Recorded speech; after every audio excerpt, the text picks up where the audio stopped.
قرأ علينا رسول الله صلى الله عليه وسلم مصداقه من كتاب الله عز وجل: إن الذين يشترون بعهد الله وأيمانهم ثمنا قليلا. آل عمران 77 إلى آخر الآية، متفق عليه.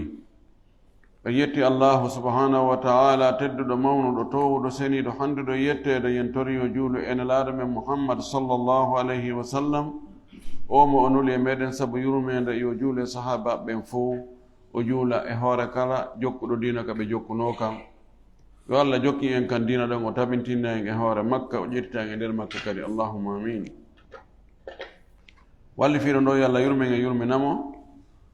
o yewtino en dambugal feƴƴungal ngal ɗo wonde no haɗa neɗɗo wondirgol hunde tagaande.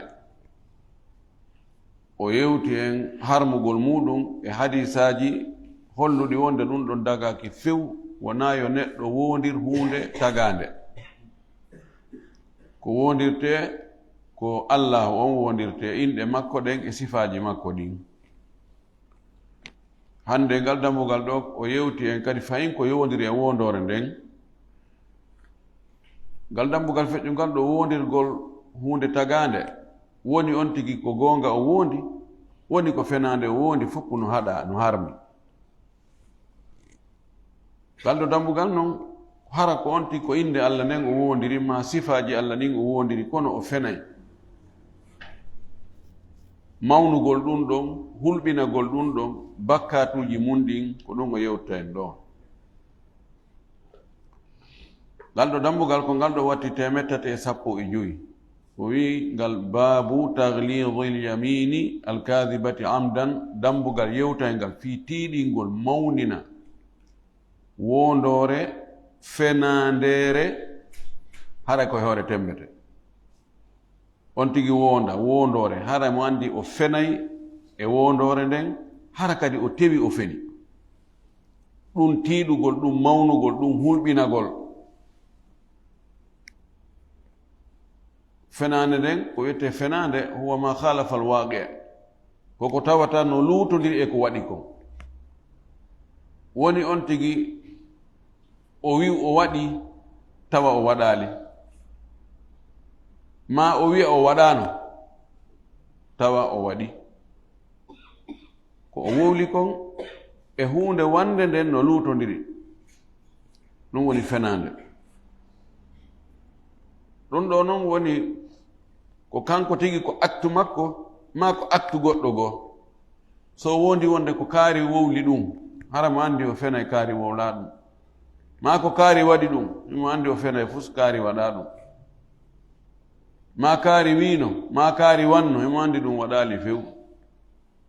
ɗum ɗo ko ɗum wiyete fenande. fenande ko fillagol hunde tawnano nde waɗiri no. no wawi hara ko fefindande, fefindagol hara ka fuɗɗi ha ka haaɗi, hay hunde e muɗum ala ko hawrodiri e ko waɗi ko. no wawi hara goɗɗum no ton no hawrodiri, kono goɗɗum no luutodiri. o ɓeydi e ko waɗi ko, ma o ɗuyti no waɗiri no, ma o modifie no waɗiri no. ɗum ɗo no harmi hay si on tigi wonda. Allah subhanahu wa ta'ala wi: innama yaftari kadiba alladhina la yu'minuna bi ayati llahi. andu ko fenata dey komo gomɗina sharia Allah on, mo gomɗina ayeji Allah ɗen, alquran on e sunna nelaɗo on. o ma kani en wonde fenugol ɗum ko mande nafigiyagal. alamatul munafiki kanko laɗo maki alamatul munafiki 30: idha haddatha kadhaba wa idha wa'ada akhlafa wa idha atmina khana. mande nafigiyagal, mandeji ɗin ko ɗi tati ko andirte goɗɗo ko nafigijo. o fuɗɗori wonde si o yewti o fena e nder yewtere makko nde. dan fenande no harmi feere. so on tigi wondi watti hoore ɗon kadi, haray woni bakkatu e hoore bakkatu, woni boneji aggodirɗi. allahumma si wona hara ko fi dandugol wonki makko kin, so tawi si o fenaali ɗo wonki makko kin yahay ɗon harano dagi ko fena waɗi si boneji ɗiɗi ardi ko ɓurɗo fanude on ƴettete o fenugol ɗon o danda wonki makkin o tuuboya janngo toro Allah yaafuye no ɓuri o gongugol ɗon wonki kin yaha ma hara koyo haysi wonki kin yahata kono hara o tawa si o fenaali ɗo o lettete ɗo lette muusuɗe gasa o soke ma o piye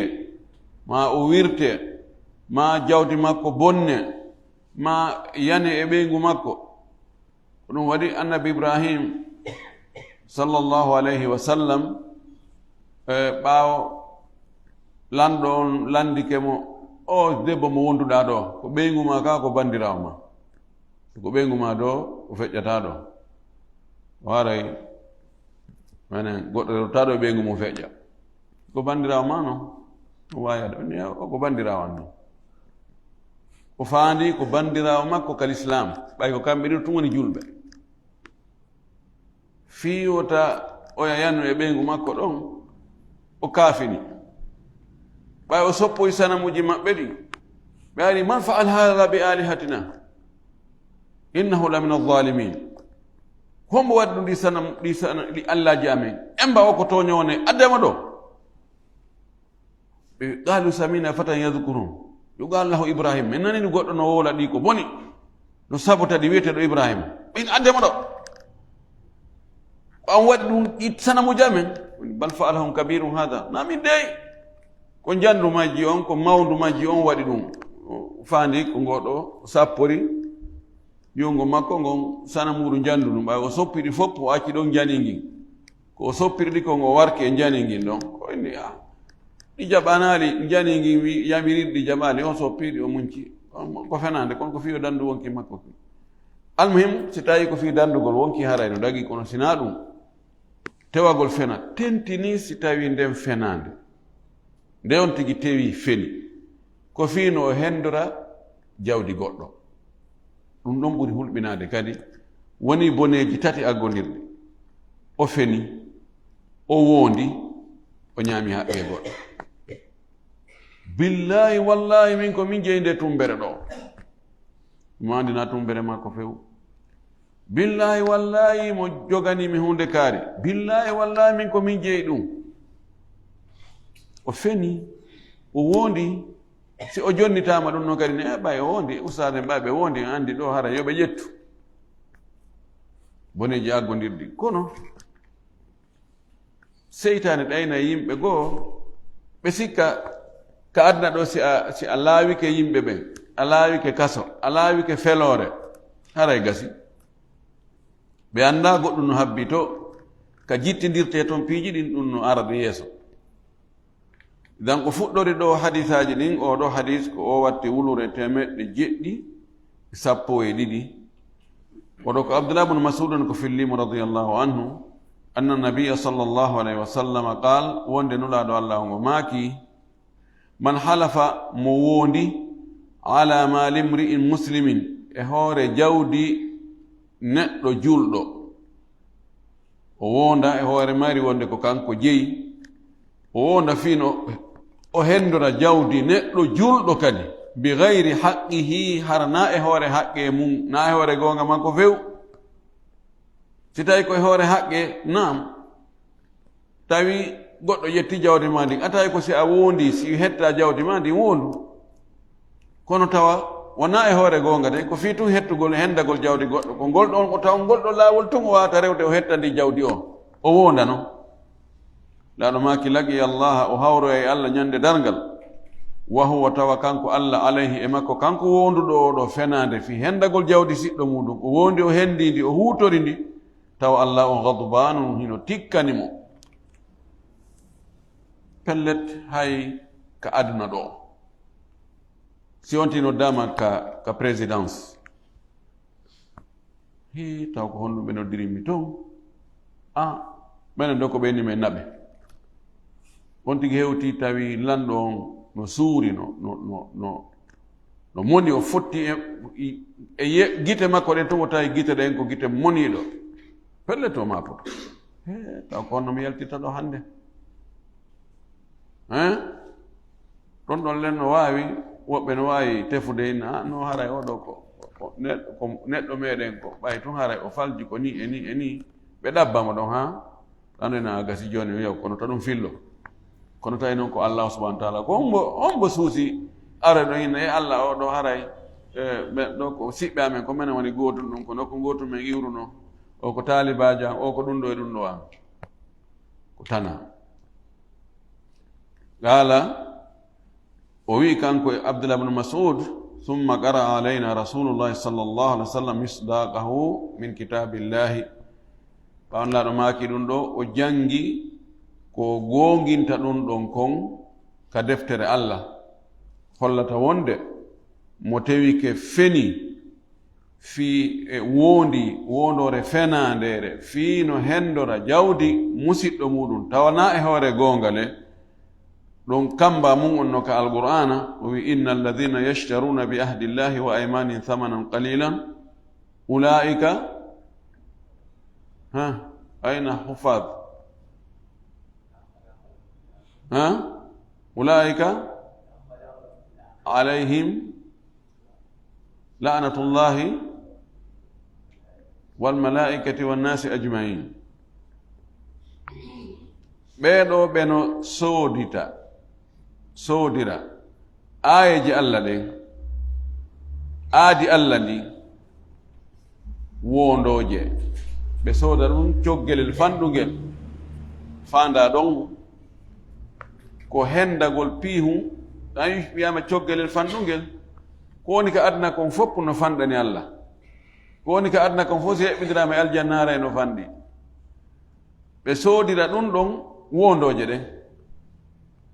aadi Allah winno ko ya wowlu gonga on aadodi on tigi firta ɗum ɗon fi honɗum fi heɓugol gongel ɓeɗo Allah huɗiɓe malaikaɓe Allah huɗiɓe bal no ari ayeje goo ɓe mari lette muusuɗe ɗon holli wonde wondugol fi hendagol ngel goɗɗo no hulɓini hadis on no fotta e sellugol muɗum hadis heɗɗo on kanko watti wulure 713 wa an abi umamata iyas ibnu Tha'labata al-Harithi itama e Abu Umama woni goɗɗo go Abu Umama al-Bahili oɗo na kanko oɗo ko wiyete ko Iyas ibni Tha'labata al-Harithi radiyallahu anhu itama e oɗo anna rasulallahi sallallahu alaihi wasallam qal wonde laaɗo Allah on maki man iqtata'a mo taƴi haqqa mri'in muslimin haqqe neɗɗo julɗo o taƴiri on haqqe on ɗon julɗo biyaminihi sabu wondore makko nden kanko fagadi awjaba Allahu lahu nnar gondi Allah waɗɗinanimo yiite wa harrama alayhi aljannata o harnanimo aljanna o mo taƴi haqqe neɗɗo julɗo haqqe makko haqqe o ɗo no wawi wonde ara ko jawdi no wawi o haqqe ɗo harana jawdi ko teddungal ko fewjore makko ko laamateri makko o taƴiri ɗum o hendike kanko ko sabu honɗum ko sabu o wondi te wondorne ko hoore fenande haray Allah waɗɗinanimo naatugol yiite o harnanimo naatugol aljanna ɗum ɗo ko si tawi o tuubali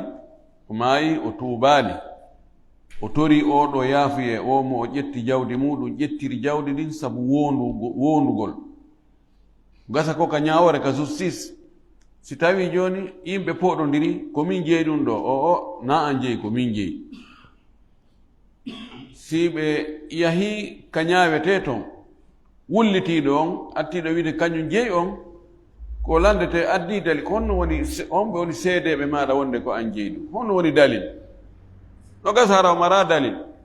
ɓa yimɓe no huwodira hara ɓe waɗali seedeɓe hakkude maɓɓe kamɓe tun si goɗɗo e maɓɓe karɗitoyi haray ko tana joni noon si tawi wullitiɗon ala seede joni ko wullitaɗo e hoore mum yo lande ko o wi ko honɗo wiiɗa e no no wawi o inno hiyi ko gonga makko ɗon haray gasi no wawi no na gonga fes min ko min jeeyi koye jungo an ɗo woni ko min jeyi seede ko min jeyi ko min jogii tawale o fene ko non ñaawo wiyata mo koye wondu so wondi wi billahi wallahi ɗum ko min jeyi ñaawon ko ɗum wawi ko ñaawugol wonde awa min jonnitima fi honɗum fi nde wondore makko joni noon o hendori kum o objet ɗo kum pihun ɗo kum o jeyahimo andi hakkude makko e Allah o jeeya ko waɗa jeyi kono ɓay o heeɓi occasion ɓay ɓe waɗano seede o karditi o wondi o yaholike ko wondi kon jonnimo nelaɗo men sallah sallam maki haray o waɗɗo ɗum ɗo Allah waɗɗinimo natugo yiite o harnanimo aljanna o fa gala lahu rajulun tun gorko goo wi'i nelaɗo landitimo inni ene nelaɗo wa in kana shay'an yasiran ya rasulallah hara nde hunde ɗo nde o hendi e juuɗe o hendori nde sabu wondore fenande haysi ɗuuɗa hara ko hunde hunde fanɗude kaa ko si tawi hara ko bus ara ko jawdi buy qala nelaɗo maki wa in kana qadiban min arakin hay si tawi ko sawru holosuru qadib koko sawru ko mulliɗi juuti no heewi wi'ede haɗa ko imma ko jandi ma ko leggal no qudban janɗe mulluɗe juuti ɗe no wiye qadib ma jamɓu hu ko qudban kolocci holosuru ma leggal juutungal no wiye qadib o wi haysi ko sawru ngalle gawetegal arak ko leɗɗe wonɗe e ka leyɗe arabu ɓen wona ka sahara nelaɗo sa sallam no hewno gosorde calɗi majje e lekko e majje ko haysi ko ɗum haysi ko lekkol tesogu wona obligatoire Allah tikkangol mo o waɗɗina ko naatowo yiite o harnanmo aljanna on tawa hara jawdi ko o ƴettiri fenade kon e juuɗe goɗɗo ko buyi haysi ko seeɗa hanla rawahu muslim ko filli hadis on ko imam muslim ɗi hadisaji hulɓini moƴƴi kala hadisaji kambaji ɗin ƴettatake ko feeñi e majji kon e joni si goɗɗo wondiri fenade hendike jawdi goɗɗo ñaamidi innen oɗo gasi oɗo woni e neɗɗo yiite fewlan ni bata hay so maayita e juulumo la ɗo ko hulɓingol kamba o kamba ɗo Allah subahana taala no wawi o siñamo on mbo innata o siñatamo ala no wawi o muññoyo Allah no waɗɗinana wiya joni o naata yiite yowe ha o inna ko dugulaɗa fodde naatugo yiite goy kono mi muññikam imma aɗonti naatude ma ɓaawo o naati Allah yaltinoyamo kono fof mum no hulɓini neɗɗo on o tawonu wondowo fenade tentini si tawi ɗum ɗon waɗay ha o hendo haqqe goɗɗo e hoore tooña hadisi heɗ ɗon sakkiti ɗon ka dambugal ɗon kanko watte wulure e 114 وعن عبد الله بن عمرو بن العاص رضي الله عنه إتما أودو عبد الله بن عمرو بن العاص أودو كي عبادلة إن نايو جيا عبد الله بن نايو عبد الله بن مسعود عبد الله بن عباس عبد الله بن عمر عبد الله بن عمرو بن العاص بيدو نايو بيبتا العبادلة عبد الله بن بيدو نو فيدلي ماكو جنالا دو بوي سنواتي دون أبو هريرة en watti Anas en watti Jabir en watti Aisha haray fayda ɗuuɗo almuksiruna ɗuuɗuɓe fillade hadisaji ndaɗo ɓen haray ɓe woɗɗike ani nabiyi o itti e nelaɗo sallllahu alayhi wa sallam qal nelaɗo maaki alkabairu bakkatuji jani ɗi molanaɗi ɗin o lintiɗi o maaki no e majji al ishraku billahi shirkangol Allah ɗum koye bakkatuji jani ɓurɗi jande ɗi jeeya wa awgogol walidayni e ƴaggangol nene e baaba ƴaggangol nene e baaba wongol bandi e hoore nene e baaba saɗagol ɗoftare nene e baaba ɗum ɗo ko e bakkatuji jani molana ɗin kañum kadi jeeya. wagatlu nafsi e wargol wonki ki hanaka warede e hoore tooñe ɗum kadi ko e bakkatuji jani ɗin jeeya. wal yaminu lgamusu e wondore mutinayde nden kadi ko e bakkatuji jani ɗin jeeya. innaman nde wondor ɗo limaza summiyatil yaminu gamusan li annaha tagmisu sahibaha fi lithmi wa rubama tagmisuhu fi nnar. innama ko wondore mutinayde ko honto nde mutinayi jommayre wonduɗo on e bakkatu. no wawi nde mutinoyamo kadi ka nder yiite, nde untoyamo ka nder yiite, nde ñoƴƴa ton ha o muta. nden woni wondore hara jommum tewi pas feni. saban no wawi on tigi o fena kono harana e hoore tembete, o sikka tun o inna ko kaari ni o na kaari ko kaari wallahi ko kaari ni tano nandanimo tun feeño e wonde na kaari namo o wondi fenade kono o tewaki. ma o ina wallahi mi waɗoyahi hunde kaari, ƴewa noon o ronka hippude waɗoygol fes. ɗo kadi woni fenade kono wonali e hoore tembete. nde ɗo on tigi no andi imma koko feƴƴi waɗino o inna waɗali, himo andi ko kanko tigi wanno o inna wallahi na kanko waɗi. ɗum ɗo ala ihtimal, ɗum ɗo ko fenade. si wattori ɗon tawi ko ƴettugol haqqe goɗɗo haray ko nde ɗo wiyete yaminu gamus woni nde jeyande e bakkatuji ɓurɗi mawnude ɗin lintaɗe ɗo ɗin jani ɗin ko bakidira e shirku, bakidira e wargol wonki, ɗum fandagoy ɗum no mawni. ko ɗum waɗi buyno yaari e karma ko ɓen wonde nden wondore ɗon hay kaffara nde waɗantaki. ko waɗi kaffara fuɗɗatako nde inde janɗani kaffara ɓe wi nden ɗon ko tuububuye hertiɗo spécial on tigi tuuba o wulla e Allah o ana o maapo ha o niisa o anni o fillata ko o donkina hoore makko few ko ɗum ɗon tun nden ɗon jontirte ɗum ɗon nde fuɗɗortorte. woɓɓe inni no mo wawi o waɗa e kaffara kadi noon o watta e hoore tuububuye o no wayi nde ɗo wondore nde hulɓini ha si watti tawi jawdi goɗɗo o hendori sabu nden wondor ɗon jawdi goɗɗo e hoore tooñe, tuububuye on kadi ko be o natta ɗum ɗon o jonnitoya oya ma o yaha o toromo yo yaafomo ha darade ɗum ɗo mi wonduno wonde ko min jeeyi hakkude an e Allah noon e hakkude men miɗo andi hiɗa andi ɓe jonni tan no goonga kono mi en andi enen ɗiɗo na min jeeyi joni ehin yaafolam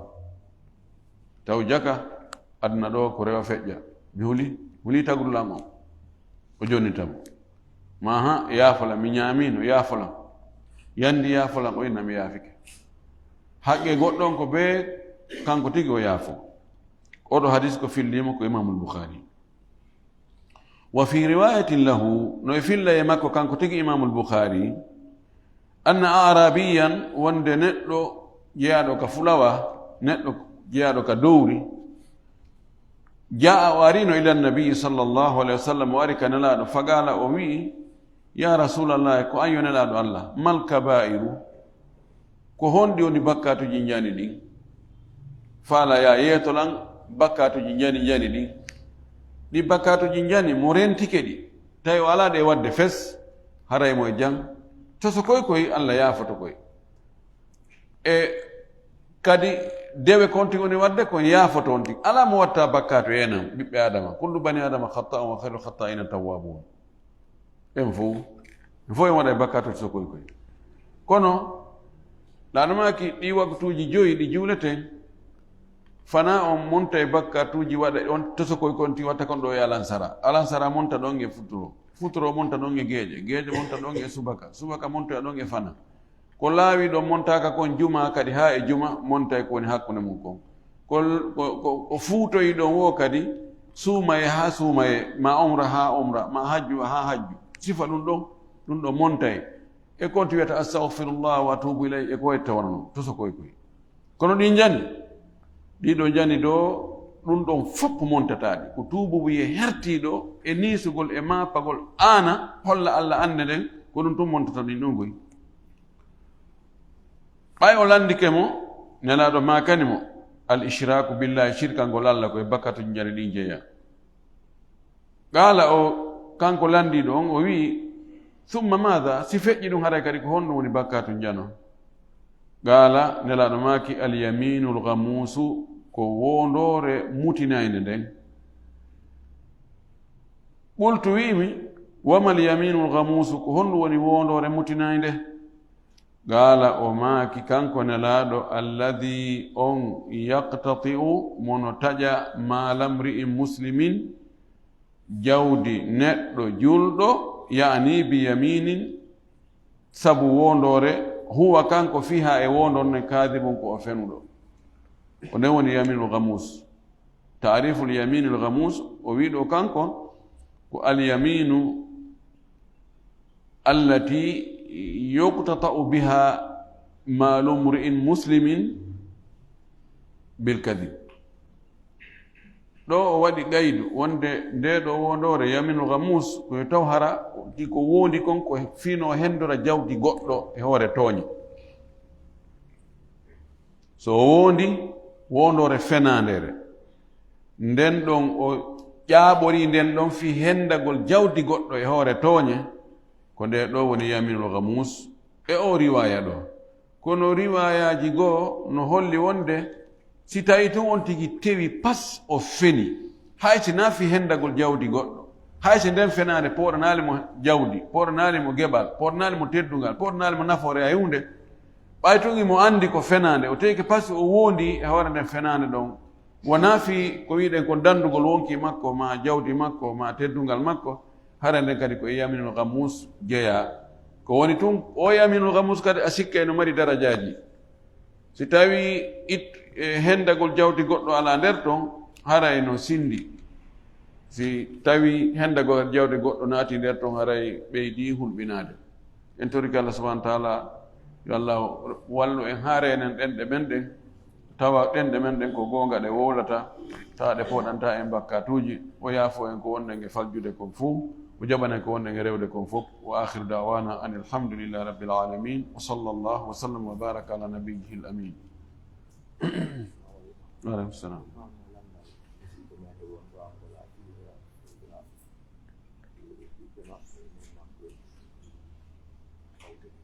نعم يجيتينو صورة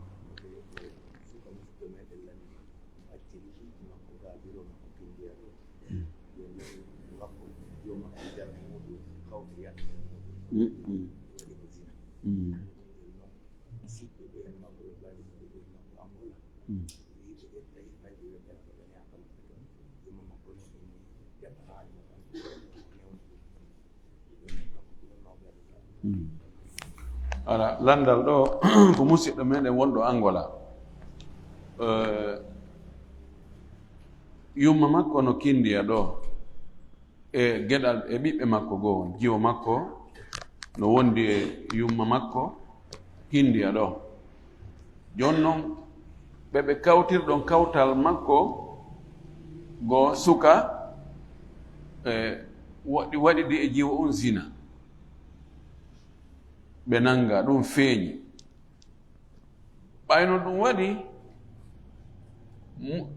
esiraɓe makko musidɓe ani fiɓɓe ɓeygu makko ɓen ɓe wi joni ɓay jiwo on so woni ɗon ɓe tanginaki o daɗa e hande kadi joni ɓe ƴette jiwo on ɓe naɓa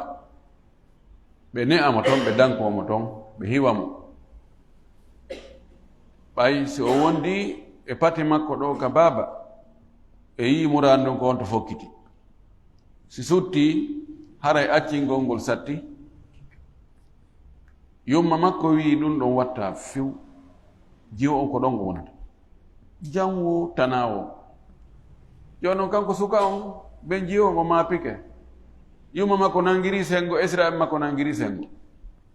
fi jiwo yuma makko no kambandemo si tawi o tewtike ɓeya o ittiɗo jiwo on awa no gasa ɓe huɗaymo ma en tout cas kamɓe ɓe haɓɓiti ɓe ŋati wonde jiwo nawi iwɗon ɓeya kadi no ŋati jiwo on wonata ɗon ɓay jaka ɓay o suttodiri e ɓen ɗon waɗɓe waɗgol mo zina ɓe hoolaki hannde kadi ɗum fillititako joni noon o landike landal ngal neeɓi ngal ari wo mi woño ske no ɗum waɗi jiɓiliɓi seeɗa joni noon ko honno watta kanko ko homɓe o tawtata ɗo ko o tawta ko israɓe makko ko yo ittu jiwo on ɗon few mo nangi ngi ɗon lingi ngin ɗon o arti ngi mayali o wi o lottita ngi ɗon si ngi fuutike ngi untike nder ton ngi dogi ngi laawoyke haray ko ɗum tan jinano dan si ani neɗɗo sutti bonki Allah faabomo o heɓa imanu tiiɗuɗo ma ɗum o potteoɗon o yaha ka kin bonki ala wonde no gasa on tigi ɗon ka waɗirde bonki angal heɓugol no bonira wawi wonde kono hino bonnowo e hino ko bonnete kon nono ko nguutu wiya a aynay so a soƴƴike tun a maƴoyay tawa ala aynoke idan hara yumma makko ɓe ala haqqe wigol ɓe jogoto jiw on ɗum ɓe wawatamo contrôle de ɓe wawatamo aynude e teddungal sonnajo si boni hara e moƴƴitata hande kadi o koyo watta koyo ƴettu jiw on imma o naɓamo ka woni toon angola toon maɗum o naɓamo ka o tanƴini dow ɗo jiw on o hisay ko maslaha ɓiɗɗo on woni yeeso ko ɗum ardinte e di maslaha pati ma nene ma ɗum ɗo ko ka on tigi o wonata o ne'o o janga o feewa ko ɗon haray woni ko ɗon woni bi'a ko ɗon woni nokkure millier ka on tigi hana waɗede noon waggol mujamalatuji a ɓay haray ko ɗum ɗo ma ko ɗum ɗa ɗum ala toon o maslaha jiwo on wona e darede yo ƴettu jiwo on o naɓa ka esra e makko so tawi mo andi toon no holni so woni toon ɓen ɗon ɓe contrôlant ɓe aynaymo haray sifa ɗum ɗon fillita ko hande kadi torki Allah yo Allah o renage en ɓeygureji men ɗin fof o ɓe bomɓe ɓen o waɗa ɓe o watta ɓe moƴƴuɓe ma o heeda hakkude bomɓe ɓen e moƴƴuɓe ɓen wa billahi tawfiq